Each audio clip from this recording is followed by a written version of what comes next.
السلام علیکم پیارے بچوں، آج میں آپ کے لیے ایک اسلامی واقعہ لے کر آئی ہوں۔ حضرت بی بی آمنہ رضی اللہ تعالیٰ عنہا، جو کہ ہمارے نبی صلی اللہ علیہ وسلم کی والدہ محترمہ بھی تھیں، فرماتی ہیں حضور صلی اللہ علیہ وسلم جب میرے پیٹ میں آئے تو ایک بادل کا ٹکڑا آسمان پر وارد ہوا۔ میں جہاں جاتی وہ بادل میرے اوپر چھاؤں کرتا۔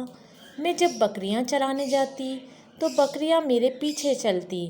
جب چلتی تو پتھر میرے پاؤں کے نیچے نرم روئی کی طرح ہو جاتے، اور جب کنویں سے پانی نکالنے جاتی تب پانی اوپر چڑھ آتا اور آسانی سے پانی بھرتی۔ جب سوتی تو خوبصورت حوریں مجھے پنکھے سے ہوا دیتی، اور روزانہ ایک نبی مجھے خواب میں مبارکباد دیتے تھے کہ آپ کو مبارک ہو کہ آپ آخری نبی صلی اللہ علیہ وآلہ وسلم کی والدہ ہیں۔ تو پیارے بچوں، آج کا یہ قصہ آپ کو اچھا لگا ہے تو میرے چینل کو سبسکرائب کر دیں۔